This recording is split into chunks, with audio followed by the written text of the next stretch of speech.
Greetings and welcome back to Room 303 in AP English, and we turn now in our study of Virgil's Aeneid to Book 10, Captains Fight and Die. Now, this is, no question, a continuation of the two most Iliadic books, that is to say, books 9 and 10. They're going to look and sound very much like the Iliad, books 18 through 21. In no question, I mean, we're going to see some interesting kind of ironies and twists, but we're definitely going to see a comparison or something similar between Pallas, young Pallas, who will die in this book, and of course young Patroclus, the best friend of Achilles.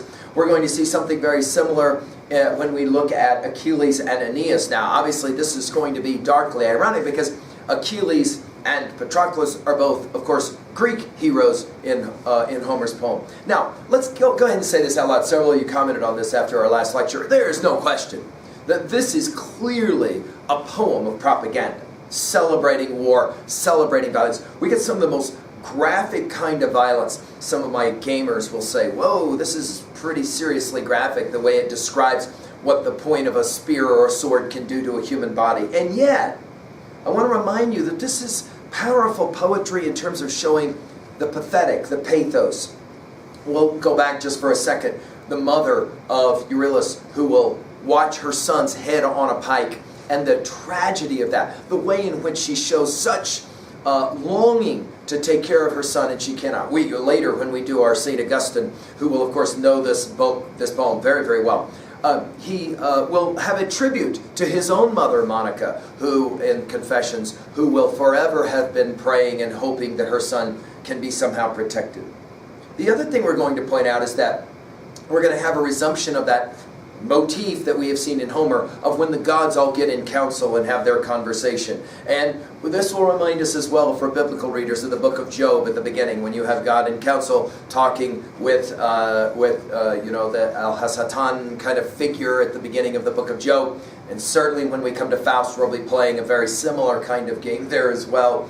The gods, of course, are always going to argue, we are not to blame, it's just our fault, if we can kind of pun there. The theodicy question, why is it that terrible things seem to happen? And the argument will be both in the book of Job as well as here. You know, it's silly to ask that question because in the end, there is an interesting dynamic between gods and the will of the gods and fate. And that dynamic for the Romans, it's never completely explained in Virgil's Aeneid. Now, if you haven't been following our stuff and LearnStrong.net, I definitely recommend that you do so. Hit the AP folder. I am assuming in this lecture that you have been following with me the lectures of the Iliad and the Odyssey. It's so hypercritical because of so many of the references we will be making.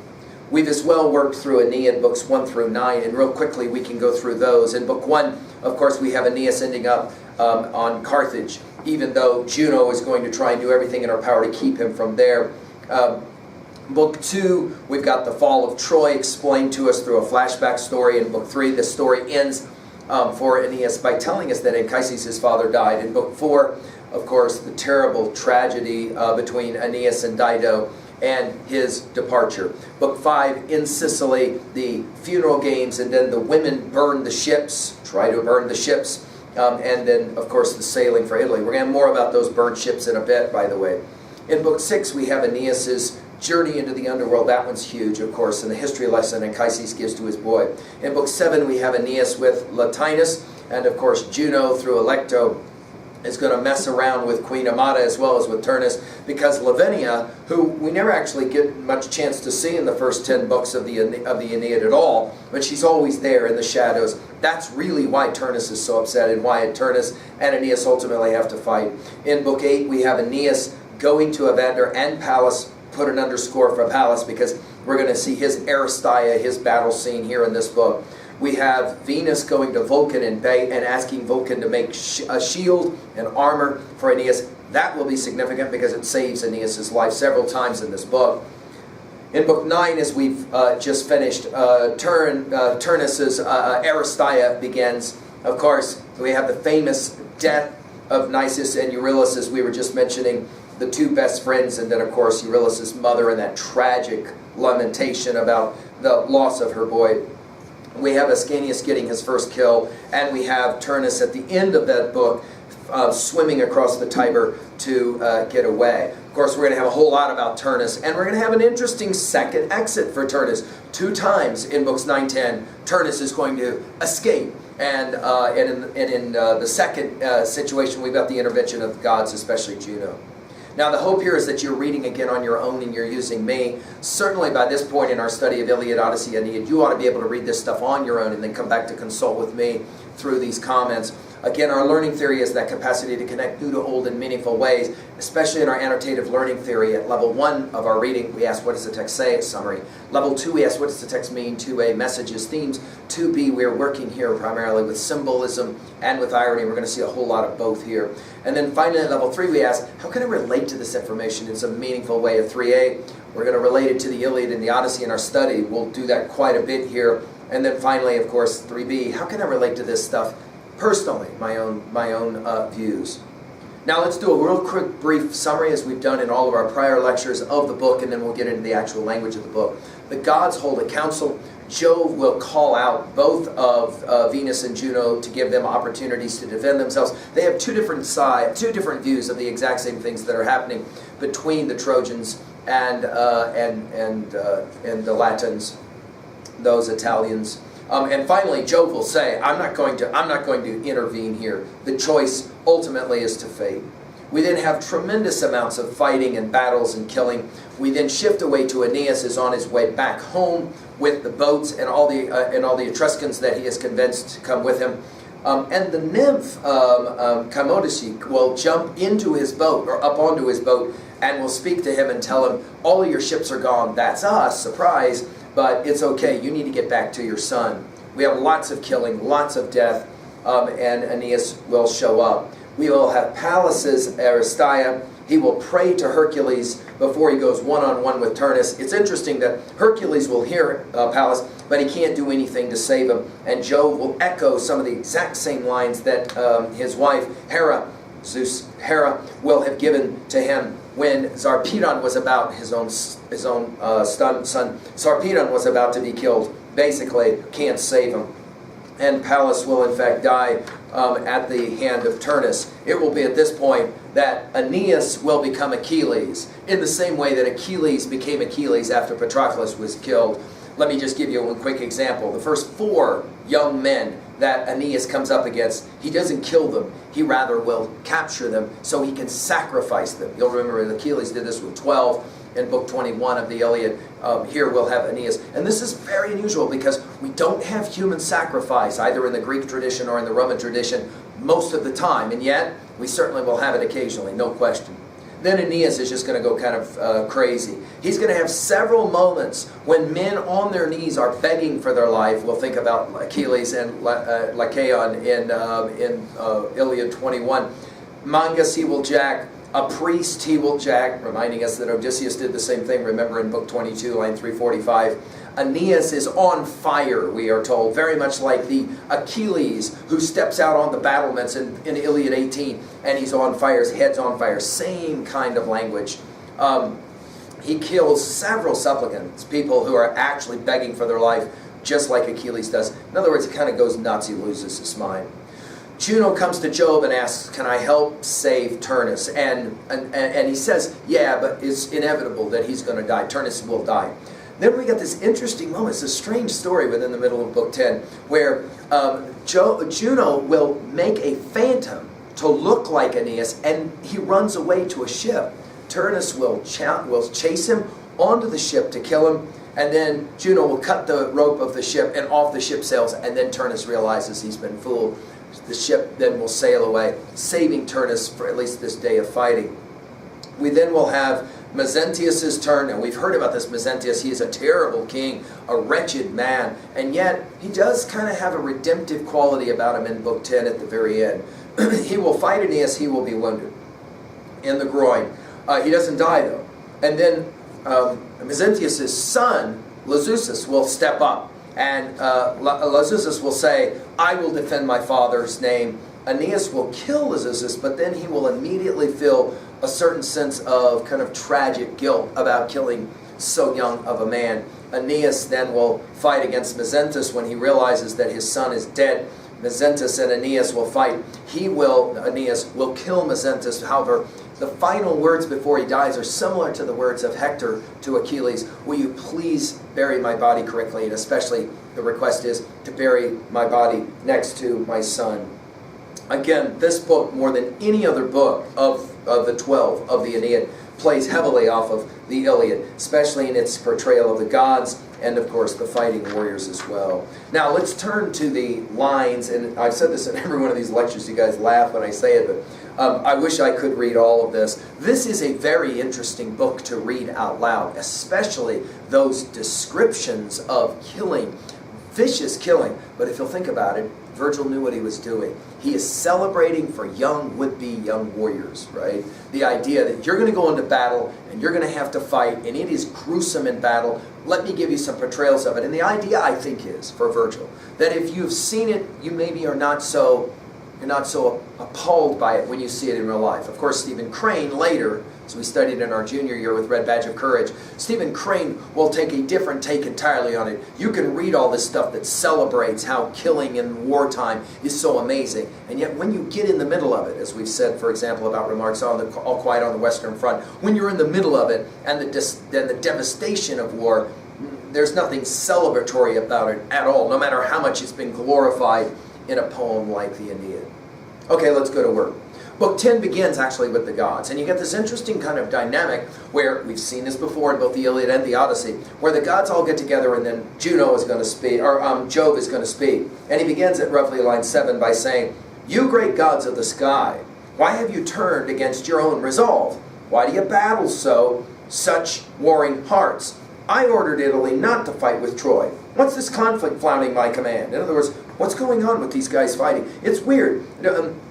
Virgil's view of Jove is sometimes very, very difficult. It's like all of a sudden he wakes up and he goes, "Hey, what's going on with these two groups of people fighting against each other? No. I didn't will any of this." It's kind of bizarre, right?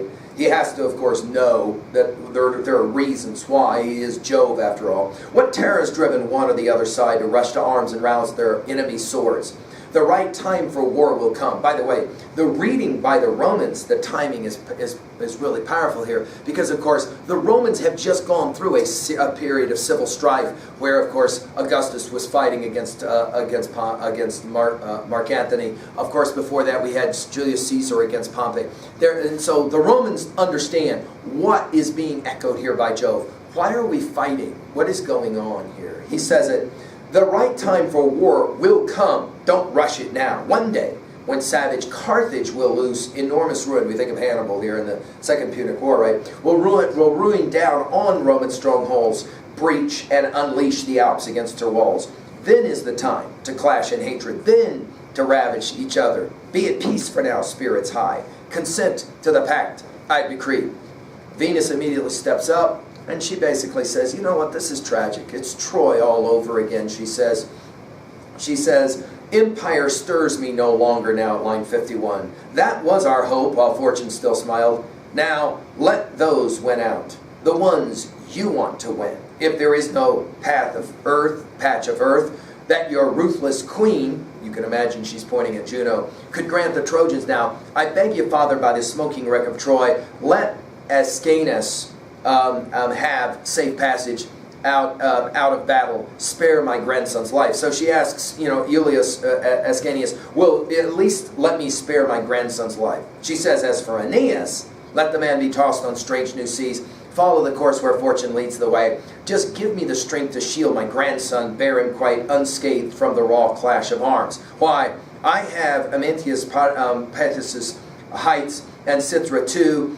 She says, "There with his weapons laid away, let him live his life out all unsung. Aeneas can go and just be a forgotten hero." Well, she's obviously playing reverse psychology. We all know where this thing's going to end. And she even says it at line 73. You can just let him go back to Troy, and, it's a burned down city, and let him retry there.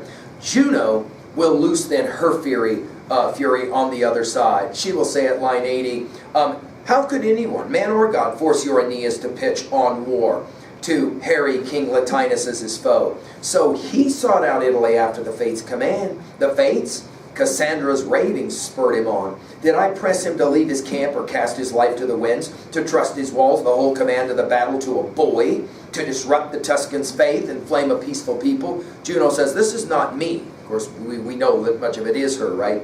She says, to disrupt the Tuscans' faith and flame a peaceful people? What god, what ruthless power of mine drove him to ruin?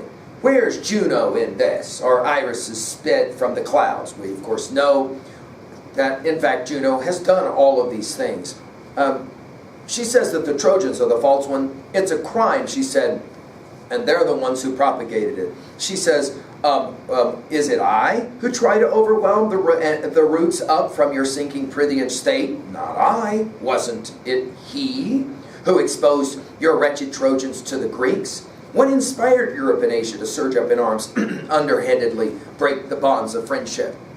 Was it I who lured the Trojan adulterer on to lay Spartan low?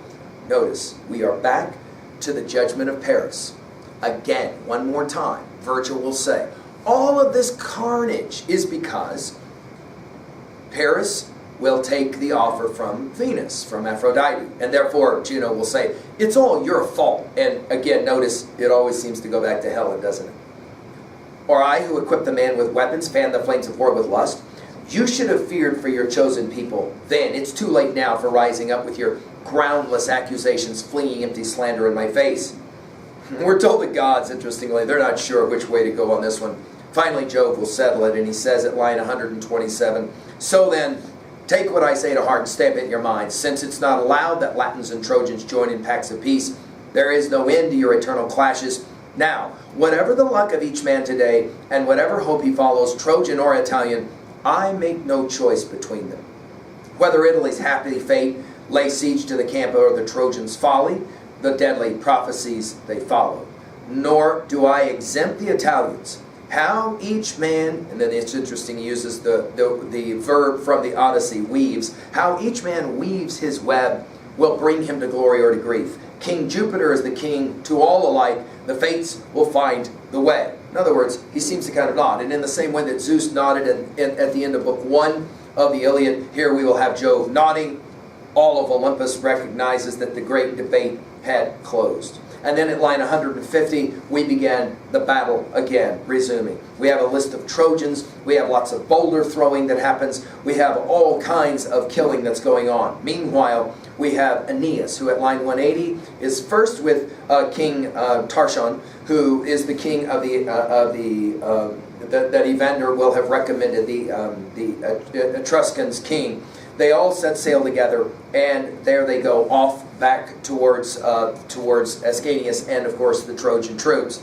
At line 200, and we get kind of almost like a fourth invocation of the muse. Now throw Halcyon open, muses. Launch your song at line 198. What forces, or 199, what forces sail with Aeneas fresh from the Tuscan shores, manning their ships for battle, sweeping through the waves? And we got at least 1,000 men, we're told, and where they all come from. He gives a list and mentions Mantua, which is important at line 243, because Virgil himself was born outside of Mantua. We've got at least 30 warships, we're told. So many chosen captains heading 30 warships at 258. And now, finally, Aeneas sitting all alone astern. How many times have we seen this? At nighttime, and then all of a sudden we have kind of Jusia, who's going to come up, that one of these nymphs, and she will speak to him, and she says at line 275, "Awake, Aeneas, son of the gods!" Right? Awake. Why are you awake? Wake up, she says. Fling your sheets to the wind. Set sail. Here we are, the pines from the sacred ridge of Ida. Now we're nymphs of the sea. We are your fleet. And it's kind of remarkable, right? The boats are talking, and she tells what happened. Turnus burnt us all up, but we were saved, etc., because Zeus's mother, or Jove's mother, made that request with Jove. And then she says it. You need to get back. Your son needs your help. Up with you. And this relationship between father and son is, again, hypercritical in this book. I've said this before. It's such a compelling component of your reading of the Iliad, the Odyssey, and the Aeneid, the relationship between father and son. We've got, we're told, vast heaps of Rutilians cut down in blood, right? And Cadamnesia, the nymph, will quickly sail the boats back. Aeneas We'll have a prayer where he asks to be led into war at 3:08.